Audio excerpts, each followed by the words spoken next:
It's 5000 BCE in the verdant swamps of North America, and this young deer has no idea it's being hunted. Suddenly, an alligator hurtles out of the water at almost 50 kilometers an hour, locking its jaws around its prey and swinging wildly in a signature move known as the death roll. This deer never stood a chance, but then nothing in this region can compete with this apex predator. These alligators easily devour the birds, turtles, and small fish living in what's known today as Everglades National Park.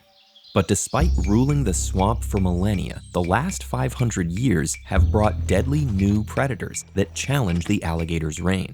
And the origins of these international invaders are just as unexpected as their impact on the Everglades. We tend to think of swamps as hostile landscapes since they're overflowing with plant and animal life.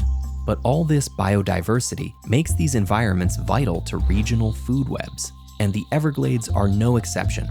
The park's subtropical climate can support species from around the world, and its borders are full of ecotones, transition areas between habitats, that connect the region's freshwater prairies, rocky pinelands, mangrove forests, and more. Human activity has made the region even more biodiverse, developing Florida into a major port that welcomes countless human and non-human migrants. In the 1500s, Spanish colonizers brought wild boar to the area, which quickly multiplied and uprooted the wetlands. They devoured alligator eggs and spread European parasites to local panthers. Then, in the 1800s, Florida's shipping industry exploded, bringing all manner of new invasive species. Brazilian pepper trees blocked out the sun, water hyacinths clogged the rivers, and brown anole lizards upset the food chain. Alligator populations mostly endured this onslaught, but in the late 19th century, human intervention kicked things up a notch.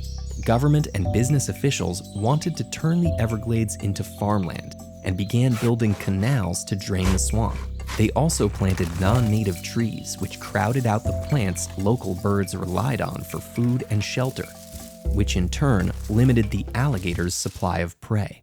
Interventions like this wreaked havoc on the Everglades for decades until a conservationist named Marjorie Stoneman Douglas finally came to their defense. In 1947, Douglas published a landmark book explaining that the Everglades were not only a unique and precious ecosystem, but that the region's most fearsome residents were actually vital to sustaining it.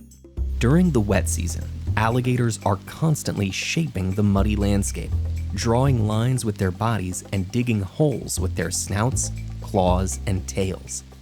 In the dry season, these indentations become essential watering holes and fire breaks, maintaining and protecting the swamp's other residents. In the wake of Douglas' book, Everglades National Park was established to formally begin protecting the landscape and its scaly stewards. But outside the park, conditions were brewing for the most dangerous invasion yet. Over the next 40 years, the exotic pet trade brought parakeets, iguanas, and relatives of piranhas to the region.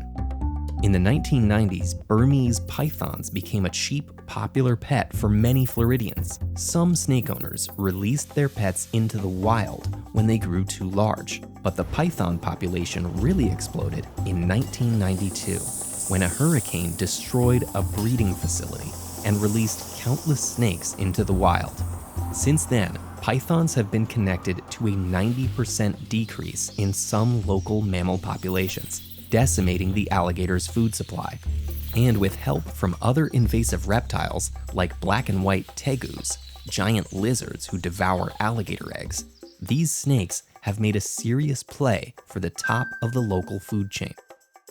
Today, Florida ranks among the regions with the most invasive species in the world. Some researchers suggest hunting these invaders down, while others recommend bringing in yet more creatures to balance the scales, such as releasing insects to eat invasive plants. It might seem absurd to try solving this problem with more foreign fauna, but perhaps a new arrival could fight invaders and feed the alligators, giving them the boost they need to reclaim their ancient home.